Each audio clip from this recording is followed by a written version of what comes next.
Hello, everybody. Welcome to the show. Welcome back. Welcome back. We have beautiful Lynda. We have Trevor with us today. How you guys doing? Doing good. Excited to be here. So Mm-hmm. it's gonna be a good show. I know we've been waiting all week for this, so we're pretty excited. Yeah. Absolutely. How is your week going? How are you feeling? So Lynda actually had COVID last week or the week before, I guess it was. Still recovering. How are you feeling? You know what? I survived to tell the tale. This is a Yeah. good thing. Yeah, not bad, not bad. I mean, it was kind of like a crappy cold with some congestion and some coughing and stuff like that. But my husband was just so nice to bring it home and share it with me. It's what we do. We husbands we like to share, especially Right? with our wives. We Well, find that's important. What's ours is yours. So but that's it. I mean, I Right. told him, thanks for the schmoochy kisses, but seriously, you had to give me COVID? Really? Other husbands bring home gold and silver and jewelry, but no, I'm just teasing. No, it's all good though. Thankfully. It's been a good week though. It's been a really good week this week. So, I'm hoping that going forward the fall is going to be really great cuz it's starting to ramp up now.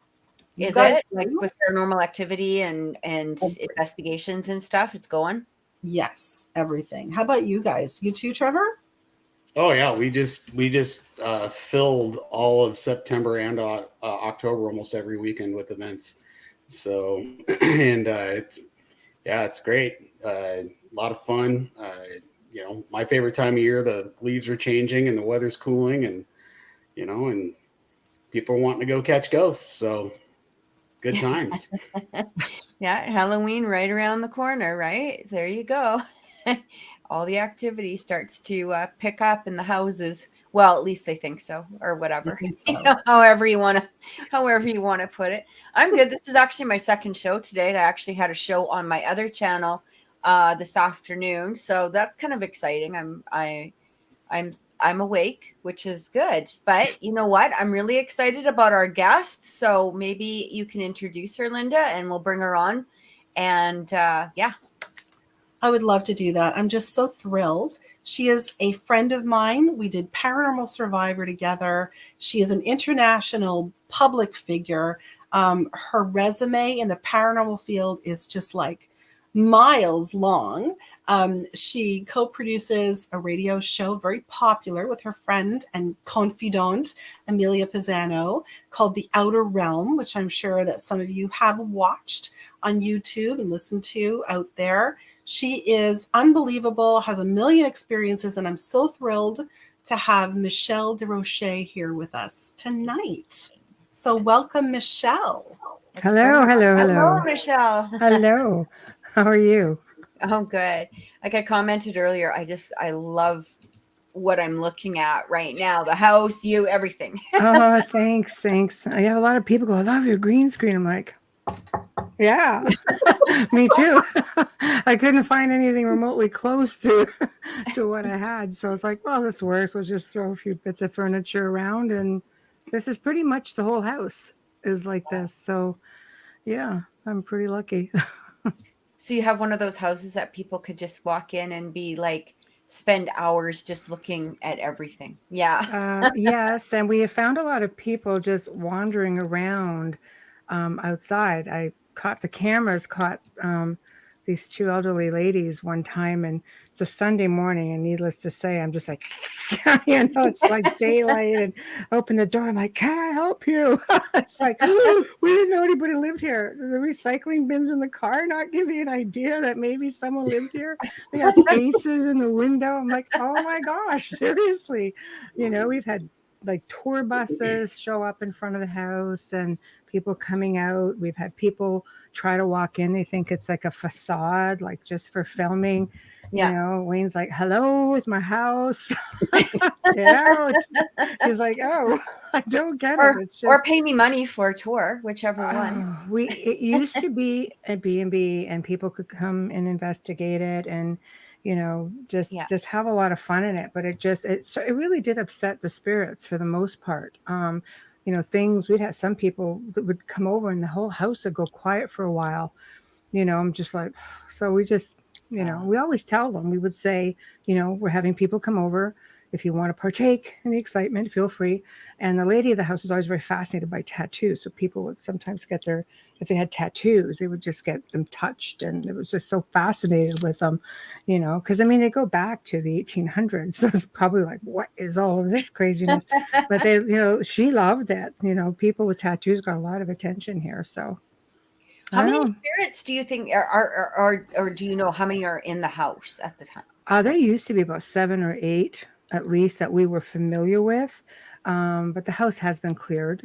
Spirits who are ascended keep coming back, which is the original family. And they entertained a lot. This house is built for the woman of the house to entertain in. So there are times where you could tell certain times of the year, like New Year's Eve, for instance, we would have cameras set up in the house. And this house we sat empty because we were at the other house in Burlington, and this house sat empty for about 4 months. It's got no forced air, only radiators, nobody walking around in here at all. And, speaking of orbs, I'm kind of funky with them because you never know, but they would come out of the mirrors, they'd come out of the lights, they would go like this, they'd go from one room to the other, they'd shoot back up into the lights, or they'd shoot into the mirrors, and just crazy things. And one New Year's Eve, they went for about 6 hours straight. Big, and if you just captured the images, it would be, a couple of them had like faces in them, or you would just catch a face coming out of the corner, not an orb, just a face, all kinds of different things. And remember, there had been nobody here to stir up anything, and it was wintertime. So it's not like, we were just kind of like, okay, and then just stopped. And there was nothing before that. There was nothing after that. And that's it. You could go days and days and days and weeks and never see anything. And then all of a sudden, all this activity would start up. There's still lots of activity. Wow. Yeah. That's real life, though, Michelle. Activity. It is. It is. I wouldn't have it any other way. When I travel, no matter where I go in the world, it has to be haunted if I can help it. When I go to Europe, I want a place that's about 500,000-600,000 years old to stay in. I want the whole feeling of the history, the architecture, the spirits, the residual, whatever the case may be. If it's there, I just want to be a part of it. It's just so much fun. That's great. Pretty darn cool. It has its place. Mosquito flying around me. Sorry. Yeah, we have those too. I know, it's great. Yeah, not an orb, it's a mosquito. So, little vampires. Michelle, I actually kind of really like kind of what you talked about. You were when it was used to be in B and how people would be coming in to investigate and kind of stressing out the spirits. I think that's something a lot of investigators kind of overlook. I think a lot of people, especially when you do like a lot of public tours and investigations to the same location over and over and over again, everybody's expecting stuff to happen. And we have to remind people that these are human spirits. They're not necessarily circus performers. I guess there could be spirit circus performers out there, but not in this house. They're not really there for our entertainment, and that just like anybody else, they get tired of dealing with us, and I think that's something to keep in mind when people are out investigating this way. It's important to be respectful and, try not to provoke things and things like that. And also, not get super discouraged if you don't catch something, because maybe they just don't feel like talking that day. So I think that's great. There's people without bodies. So it's true. I think a lot of researchers do on occasion lose sight of the fact that they're dealing with people without bodies. They're dealing maybe with families. You have to be courteous to the spirits and the families. There's a lot of mentality out there where people who research will go to, people who brought them into their home and say, oh yeah, you're lucky we're here. We're going to give you a hand. No worries. Where it's mostly about the research. It's not so much about the families. I'm sort of different that way, because I will look at people and say, thank you for entrusting yourself and your family to me. I will do my best for you. And let me take the weight for a while. Just Yeah. sit back, relax, enjoy the ride, and this let me worry about it for a while. And you can't go in challenging. Every time, people don't realize is every time we as researchers go into a location, whether it's a voice recorder, a ghost box, a pendulum, a spirit board, a camera, it doesn't matter what it is. If you're putting it out there and initiating some sort of contact, you're essentially making some kind of an invitation to communicate. Then you get to go home. Now, when you're challenging something, it's a lot worse because you could be really agitating something. It's not like if you're dealing with human spirits, I think it's a little bit different. But if you're dealing with something that's a lot more aggressive, I often think, is it our place to make that invitation and then leave? And then the family is stuck behind having to deal with whatever carnage is left with, entities that are going, well, you wanted to talk to me a half hour ago. I don't really care if you want me to talk now. I'm just going to keep going. It's a really fine line, it's like a double-edged sword because you kind of need to get that research in some cases. Mm-hmm. I don't investigate anymore. I know exactly what I'm looking for. It's been years. I know exactly what I'm looking for just by what people tell me, and I know which direction I have to go in. But then again, I don't work primarily with spirits. I will work with more aggressive, entities, dimensionally speaking, or maybe, again, depending on if you're dealing with people of faith or people.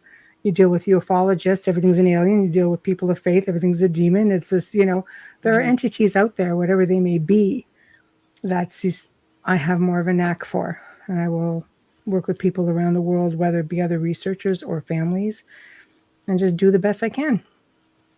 So with my amazing team. do? You just kind of find out what exactly is going on, and like describe what you do a bit when it comes to, let's say somebody contacts you. What is your method, I guess, or not your method, but you know what I'm getting at? Like, what is it that you do with the families, or what is it that you do with the entities? Well, I mean, when I used to go into people's homes, I made it about the people. I would set up appointments. I made it about the people. If they wanted to talk to me for 6 hours, we would talk for 6 hours. I had a team with me that would do the investigating. My primary objective is to be there for the family. Right. I don't care about malevolent things that want my attention. They're inconsequential to me, period. Now, probably since the onset of the pandemic, things really had to change. It's not like we could just go into people's houses anymore. So we had to figure out a different way of doing things because I was actively, like filming and working right up pretty much until everything locked down. Right.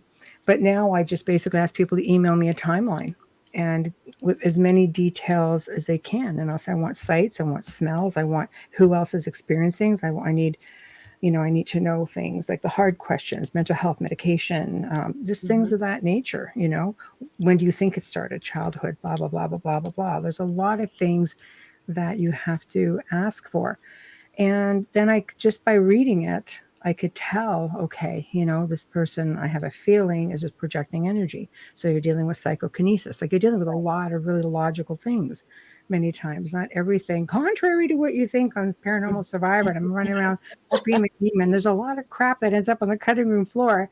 And out of the 5 answers I give, that's the one they want. So no, there's actually a lot of really logical explanations for things that go on. Sometimes you just really have an aggravated human spirit as well, but a lot of it now is done through remote viewing and remote clearings. And we do, like I've got an amazing team. Of course, Amelia is part of that team. And we probably do about 50 a week. At one time, it was considerably more, but we had to cut down because we were just burning out with everything that was going on. And during pandemic times, that really amped up because more people were staying at home. Mm-hmm. Right? So you have a lot of those emotions and, people who would not have thought their house is haunted until you get locked down with them. I think there's a ghost in the house. Yeah, maybe. I've heard of remote viewing. I've never heard of remote clearing. Could you explain that? Remote clearing, pretty much just like it sounds. I find an easy way to getting rid of energy is to go in as energy.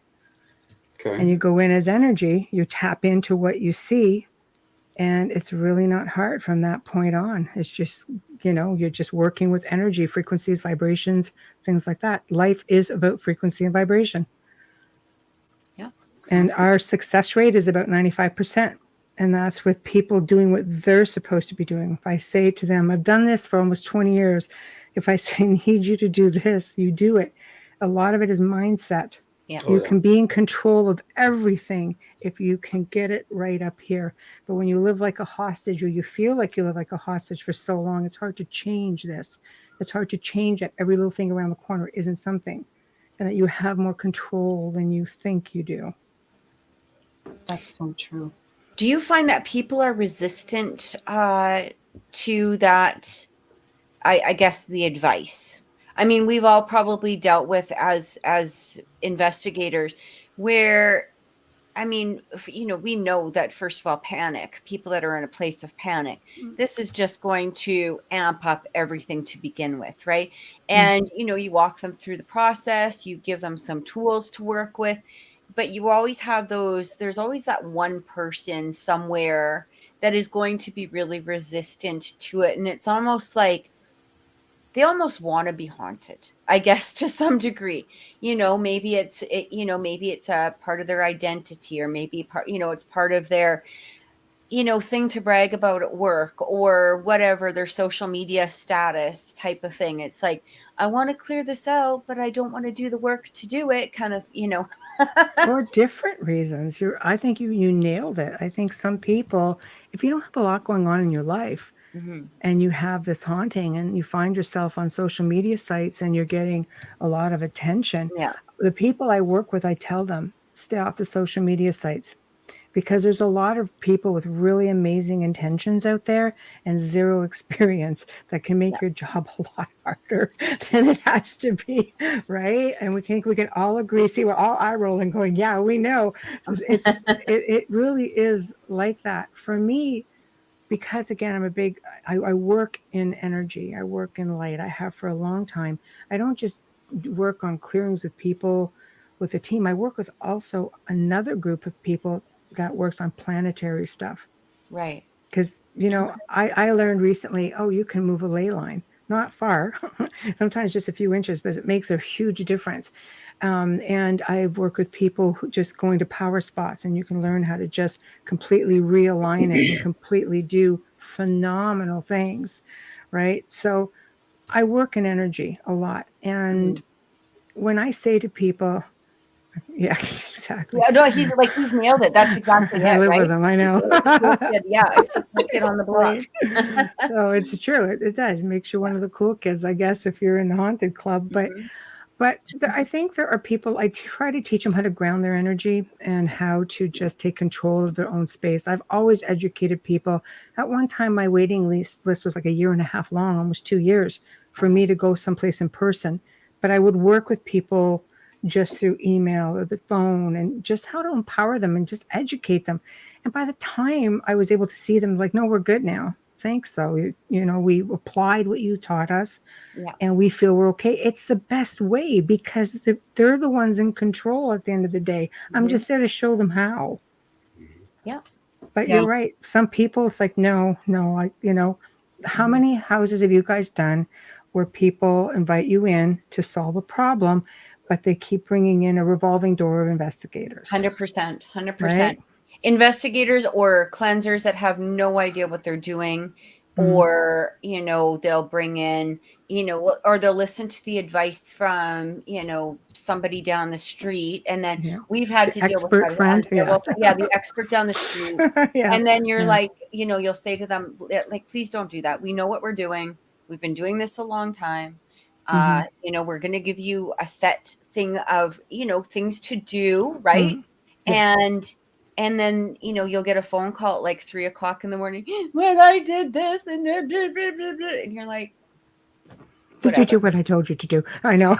It makes it I hard. over with her Bible and who the hell knows what her. Meanwhile, she's projecting energy. It's like, yeah. Well, you have to look at the obvious sometimes. I mean, women, if you have like kids going through puberty. How about women going through menopause? Can psychokinesis stuff like there's nobody's business get into a place? I'm like, oh, you need to settle down. And there's, you want to be delicate about it besides that. So I'll often just send a link and I'll say to psychokinesis, I'll say, just let me know if you can relate to anything in this article. Oh, yes, I can. That's you, baby. That's nothing else but you. You can change this tomorrow if you want to. They're like, oh my God, it's okay. I never would have guessed. No, I know. But that's part of our job. Trevor. Yeah. What's that? I said things to look forward to being married with I me. was just thinking the same thing. I was like, man, I can't wait. This ought to be interesting. Well, at least you're an investigator. You can deal with it. Exactly. I'll have recorders running. So. As your wife's head spins around. And That's it, yeah. Oh my Mostly they'll be for the fun with evidence. it. If I go missing, everybody will know she did it. That's right. That's right. Well, Michelle, I know that, when people read your bio, one of the things that they really concentrate on is the fact that you deal with sort of more quote unquote demonic hauntings. How did this happen? Yeah. I mean, how did this happen? It's one of those things where, everybody has their own specialty, but how did you become like the queen of the demons? Oh my gosh, Jesus. Please.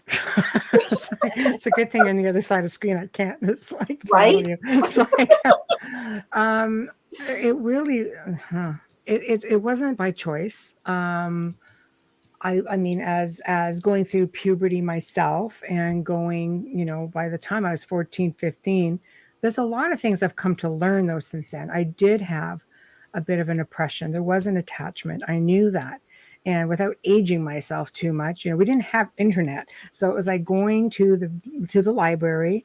And I knew even then that something was wrong. Because I'm a medium. I've been seeing like dead people since I was like, and it wasn't discouraging to me. Like some parents will discourage their kids, no such thing as imaginary friends.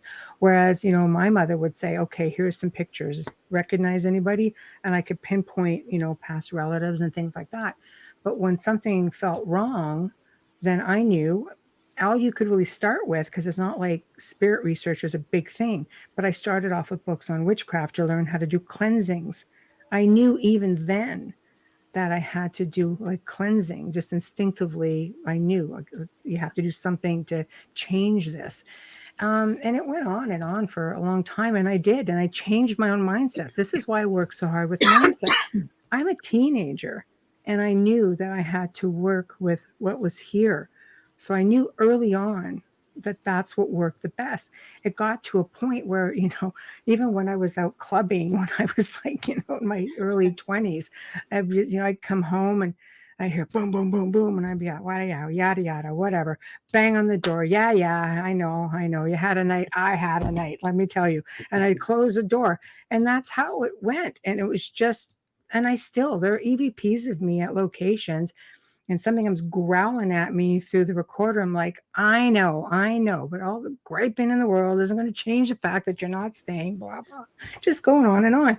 But, it's not that you don't fear it, but I just learned early on that you just can't show it and that you have to be not disrespectful. You just have to be assertive.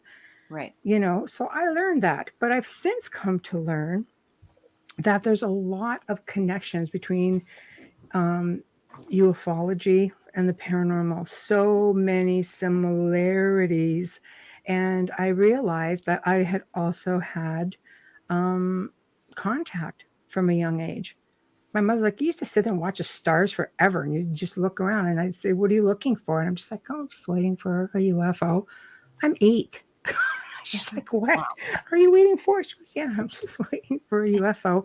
But up north, you see them all the bloody time. The skies are clear, and so it wasn't an unusual thing to me. And I started realizing that at least half of the cases that I've worked have had also sightings of extraterrestrials on them. And I started realizing maybe is there a connection with portals, things like that. I just started piecing things together and realized that I'm sure I was doing my own fair share of projecting at like 14, but I just in hindsight now, I could say no, there were a lot of other things at play as well. Right. So yes. Yeah, it's great. Mix it. Oh, melee, Heinz 57 of craziness, right? I know. I know. It's my life. It still happens here. UFOs, extraterrestrials in the house. Happens That's crazy. regularly. I think that's an interesting that correlation between extraterrestrial life versus spirits, Mm-hmm. and we talk about like interdimensional beings and things like that I think a lot of people don't really grasp. So in your opinion, like when we talk about portals, is that the doorway to these where these interdimensional beings are, or is this something more spiritual in nature? What is your take on that? I think it's a mix of everything. I mean, the planet itself has natural vortices and vortexes. Those things are all the power spots around the planet have been built over them. The ancients knew about them, that they were a way in and out.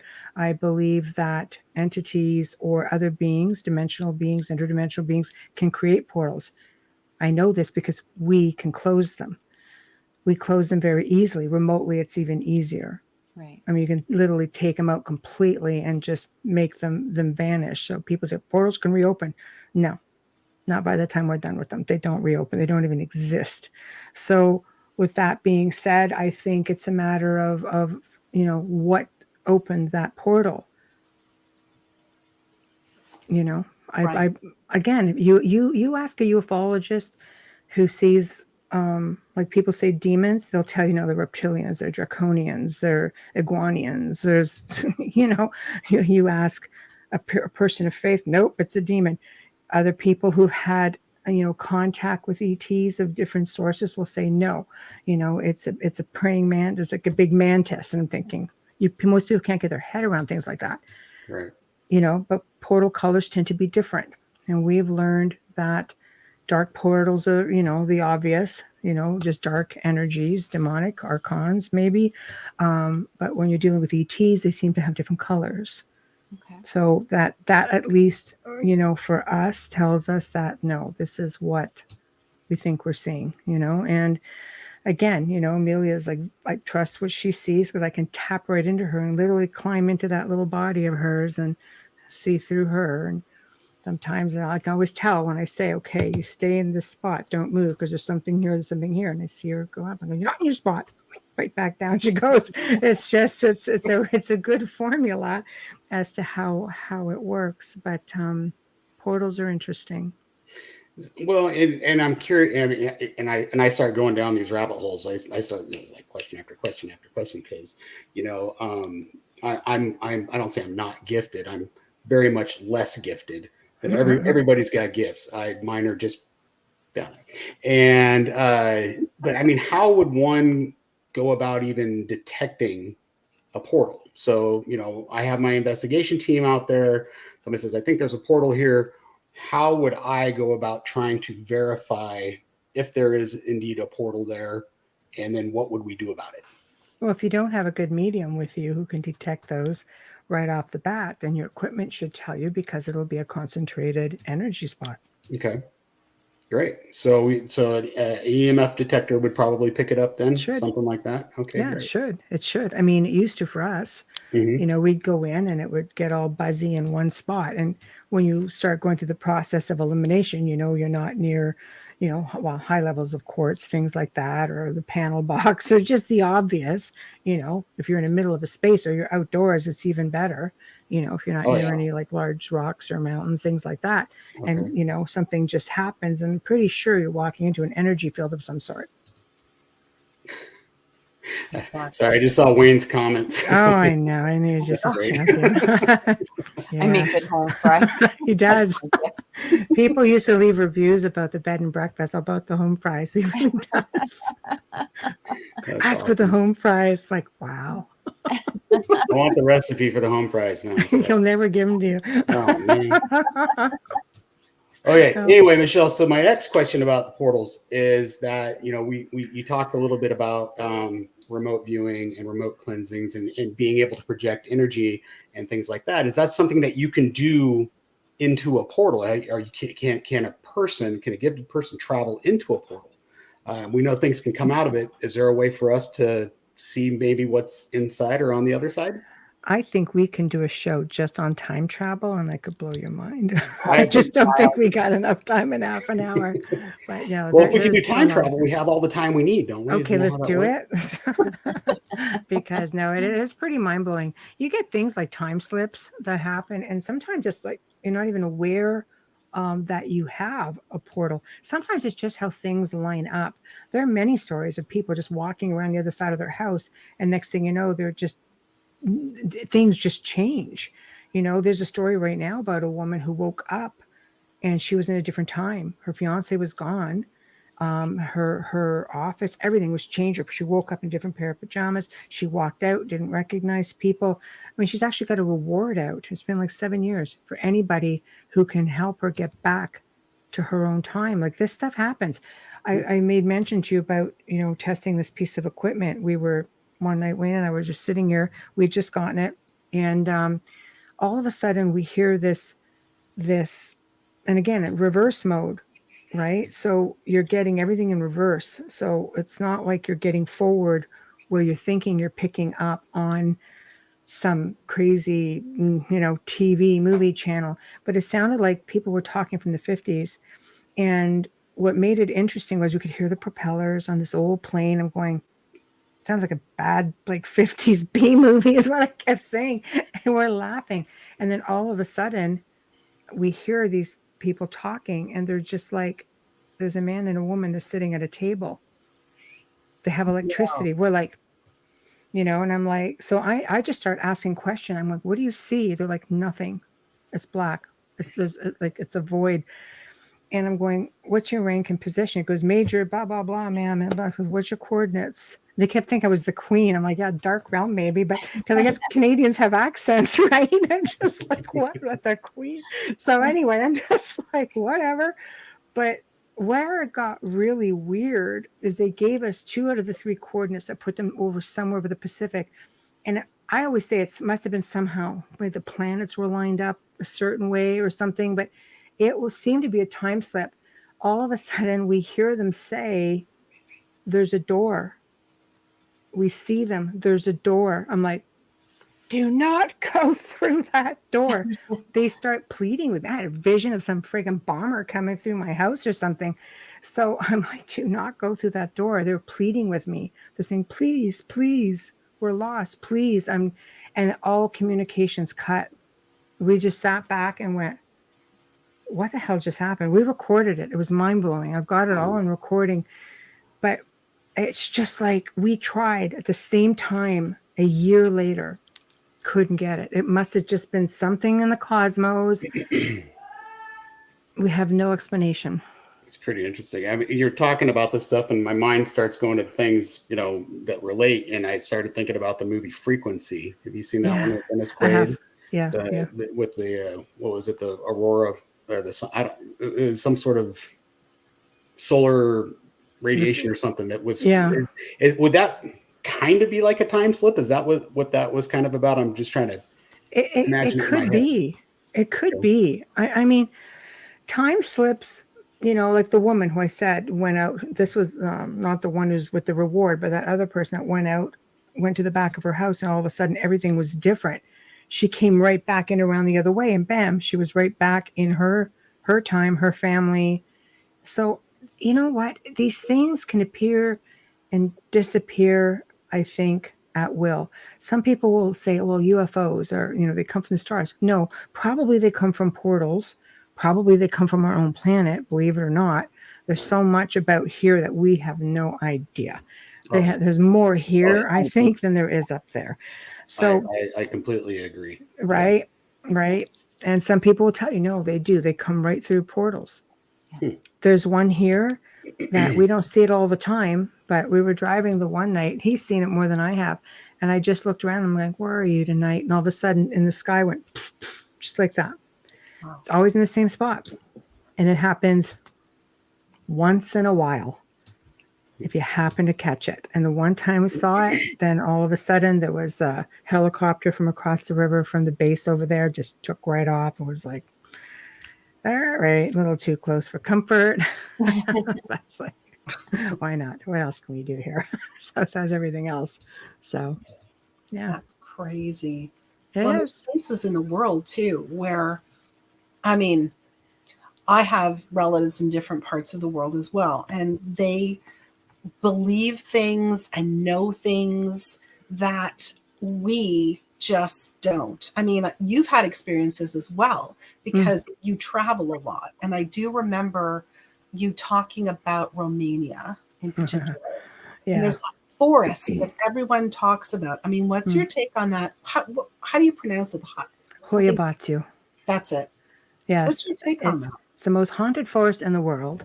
And I can give you a good take on it because I experienced it.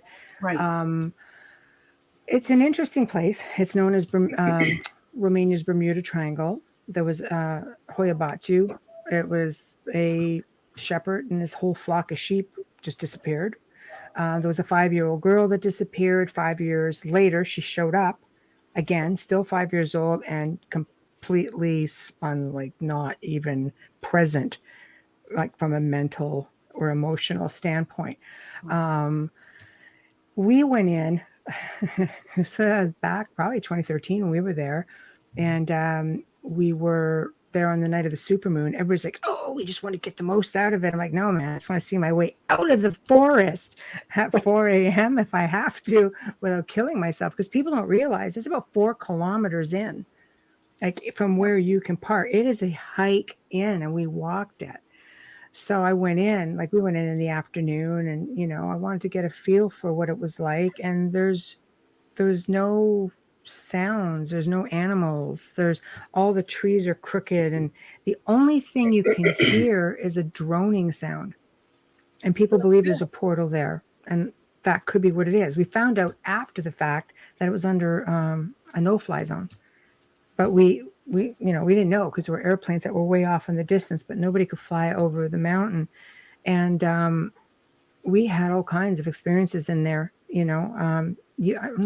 probably never met the girls on the team, but one, Adriana and Melissa were with me at the time, and Adriana went around. There's 6 entrances in, and she basically went in and did voice recordings all the way to each entrance. I said, don't go to that one, or save it for last, because it's going to be problematic.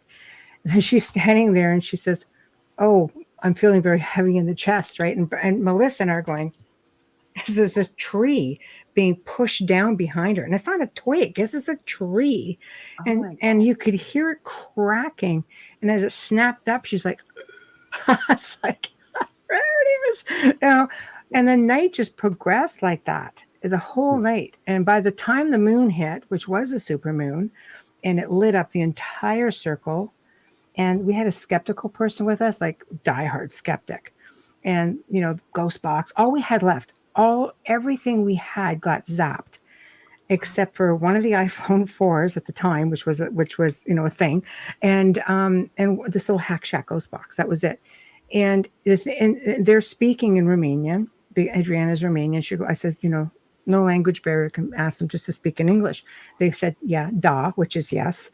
And then they said, yes. And they're basically saying, like, go now, right? And then all of a sudden, a growl comes through the box, and the tree line starts looking like something's walking over it. This tree line is bending, folding down onto itself.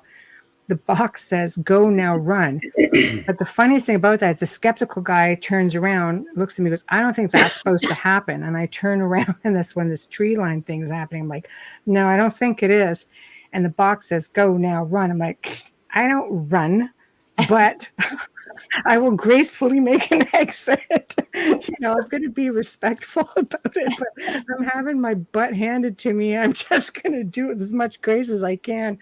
So anyway, you have to cut your losses. It's just like, we're out of our element. We're in something else's element. You have spirits going to be really, really big.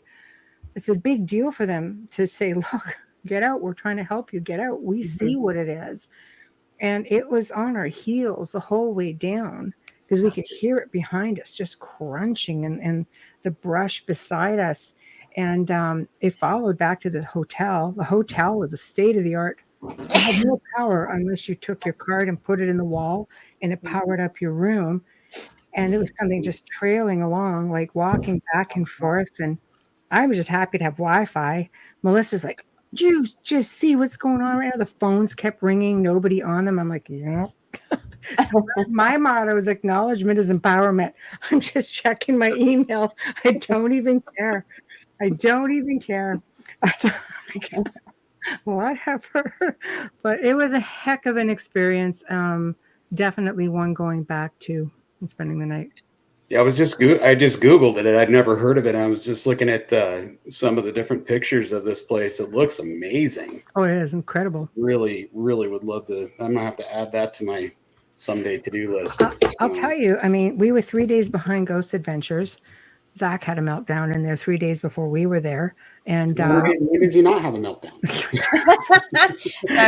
That's a Zach thing. And Destination Truth filmed there twice and had terrible experiences. In fact, they weren't doing the filming. The University of Cluj, which is where it's located, the force is located, did all the filming for Destination Truth.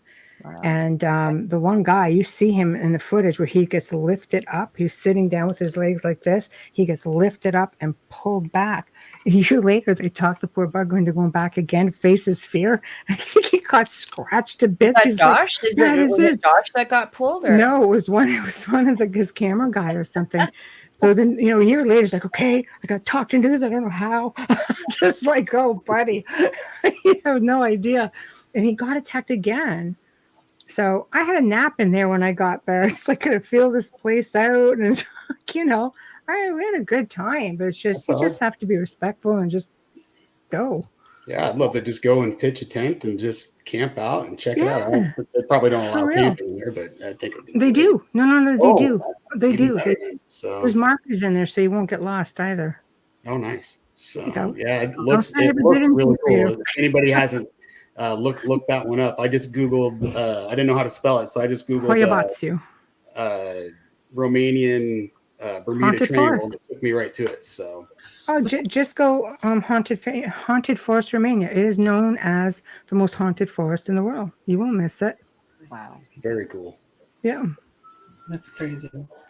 So you've gone all these places. We just talked about this forest. I mean, is there a particular place that's near and dear to you, a special place that you love to go to? Or they all are.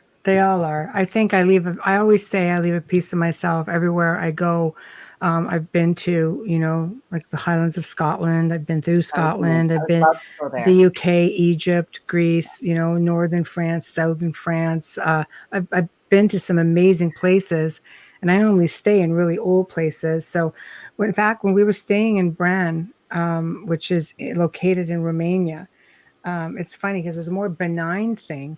But, we were all, Melissa and I were bunking, and Adriana was with her friend bunking. And it's like, anybody who knows me knows that nobody really wants to wake me up early because I'm a little volatile if it's too early. I'm more of a night owl. Okay. So it's like 6:37 in the morning, and right in my ear. And this was at the base of Bran Castle in Romania. And somebody goes, Michelle. I'm like, way to wake up. I'm freaking ready, guns a-blazing. Who the heck, And Melissa, who is almost impossible to wake up, is out cold. And I'm looking around. I'm like, I see how it is. Okay. So just, all right. So it was just like something right there. Just like, Michelle, like this. I'm just like, you know what? That's not going to work with me. So, but things like that happen to me a lot when I travel places. Things just calling my name, a lot of walking around and stuff like that. So, so benign, but still a little unnerving, not fun. Well, no. Sneaky bugger, yeah. I just keep my eyes closed and say, "You're in my personal space. Go away." Exactly. Stranger danger. Get out. Yeah. Yeah. So you guys were on Paranormal Survivor together. Is that right, Lynda? Is that when you? Okay. What was the show about? Maybe we can look it up. Not right now, but just so viewers know. Oh gosh, Who hasn't seen it, right? right? You guys. It was like Yeah. seasons. I can't even remember 3, 4, 5, Five seasons. Yeah. something like that. Yeah. It's So just, almost every show, I think they cut to one of us to do a commentary over something. Oh. Oh, so you guys are on the show together. I'm there's sorry, I like got lost the in that. experts, Okay. which is like, it's one of those words that just grind on you, and you try to tell your producer it's not a very good word in this industry because there's no such thing. Right. Well, it's a word that we use. Okay. Mhm.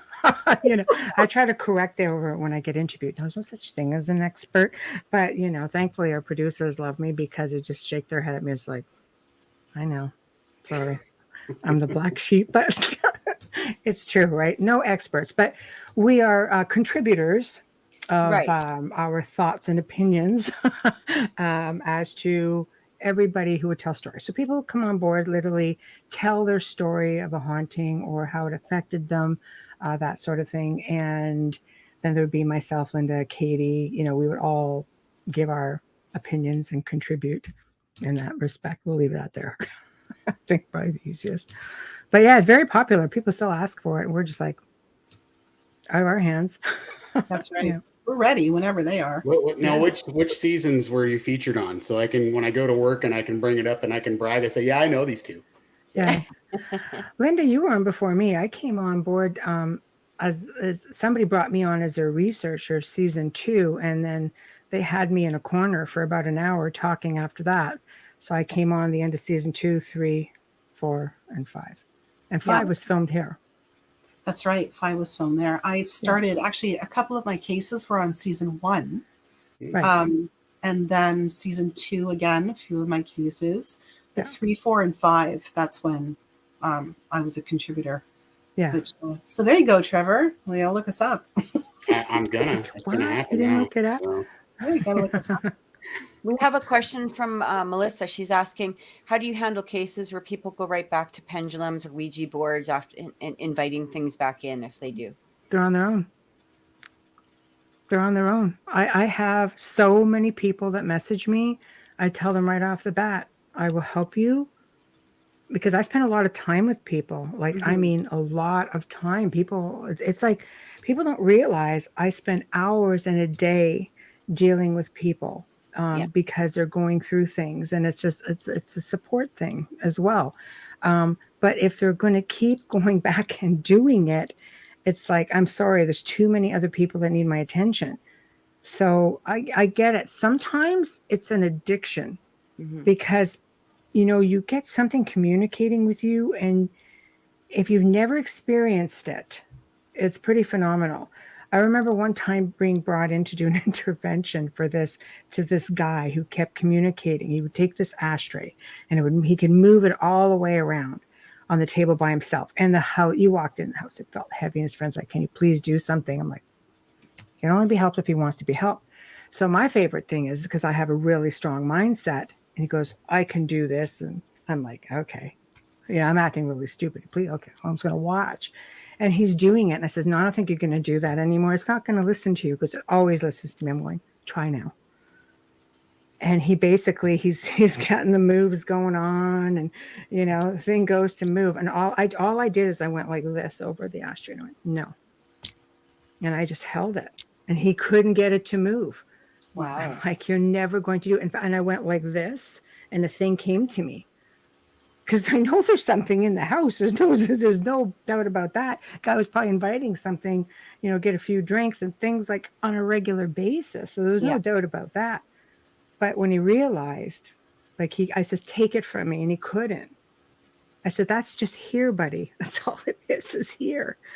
It's like that easy.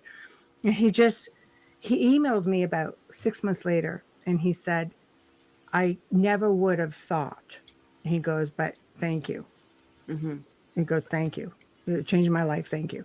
I didn't have to really do anything special. I cleared the place. And, but if you can clear a place 10 times over, if it doesn't change up here, you're spinning your wheels. Yeah. Right? That's right. If people don't want to help themselves, or they don't believe that they can be helped, it's just going to continue. And I run into that a few times where people says, and it doesn't matter what we do, it's never going to go away. They've had several people come in and it just won't go away. And it's like, well, what are you doing? That's the key to help yourself get rid of this stuff, because that's just it. So one of the things I say the most is say what you mean what you say, follow through. If you want it out, say so, apply it, and keep on it. It's really nice to hear that coming from somebody with the level of experience that that you have in Lynda and Cathryn and stuff, because I've only been doing this for about 10 years or so. It's not been a real long time, so I'm still trying to learn and things like that. But that's always been my theory, is that it's got to come from you. I mean, if I want something in my house gone, it's got to come from me, and I tell people, you got to treat it like a kindergartner. You set your rules, you tell them no. They throw a temper tantrum, you stick by your guns and you tell them no again, and you drive them out yourself. It's all a battle of will. I agree with you. So that's fantastic. One of the things I used to tell people too is a house is really only 4 walls. No matter how big it is, it essentially it's going to be 4 walls. So, if you're constantly talking about it within the home in a scared and panicked manner, you bring in all your friends in to show them the cool thing that's going on, whatever, it's kind of like, when you have a married couple that go to the bedroom to fight, where's that energy going? It has no place to escape. And so, a lot of times what ends up happening is, eventually divorce, unless they actually are ready to do the cleansing or the clearing that needs to happen. Right. And so when people are constantly bringing this energy in, and talking about it and stirring it up, and then they get their friends scared, and then they get the rest of the family scared, and then God forbid you have a teenager in the house that's already a chaotic mess. So it just basically continues. And I've said to people before, go outside. If something happens in the house, stand outside. The earth can take a lot of crap, but it's distributed, so it's not a concentrated area like your house, right? Go outside, discuss it, talk about it, clear the air, and then you can go into your house nice and fresh and clean, and you're not continuing the cycle.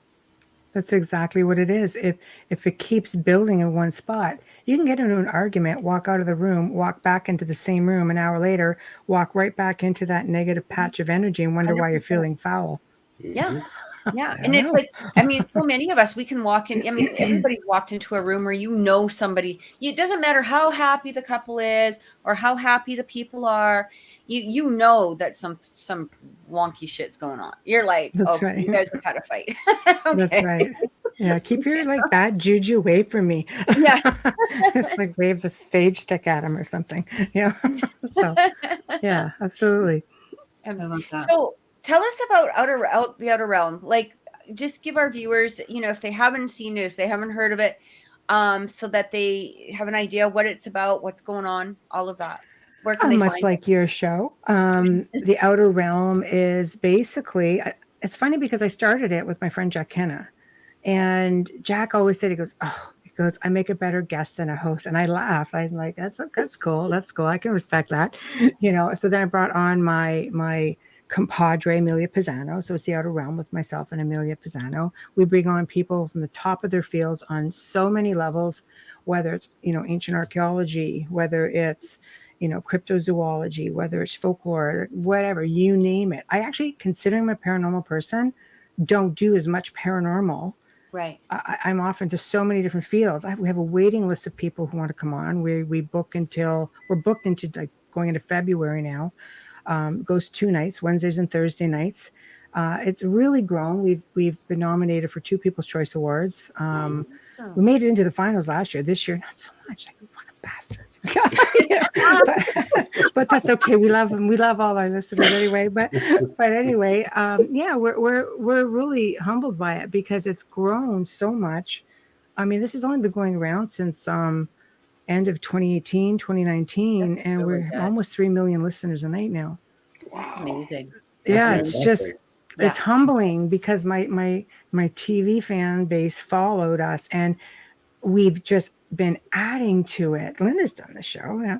We've just been adding to it, and like with listeners from all walks of life, all over the world. We have a bigger audio audience than video because we're also an FM network. Yeah, that's what I discovered. I was looking it up. You just had one on your Facebook page that I was looking at. The Tis the Season show. Oh, that was just a Q&A. Yeah, it was just a Q&A. Yeah. We could do one of those like every night and people would just be all over it. But yeah, if you go, our SoundCloud is our biggest, strongest location. We're on over 200 different sites, but it goes into the hundreds of thousands, like our archive, sometimes millions. Like it is a humbling thing, to think that many people are interested in what you have to say. That's great. I love the fact of what you just said right there. And I think that says so much about you as a person, because we've had people on our show, and just even with people that we've met in real life, that they have a different perspective on it. To have that many viewers, to have that many listeners, to have that many people that truly enjoy your content, it can really blow up the ego, right? And you get a lot of people, and I mean, we've even dealt with that here on the show, people that have no right to have an ego.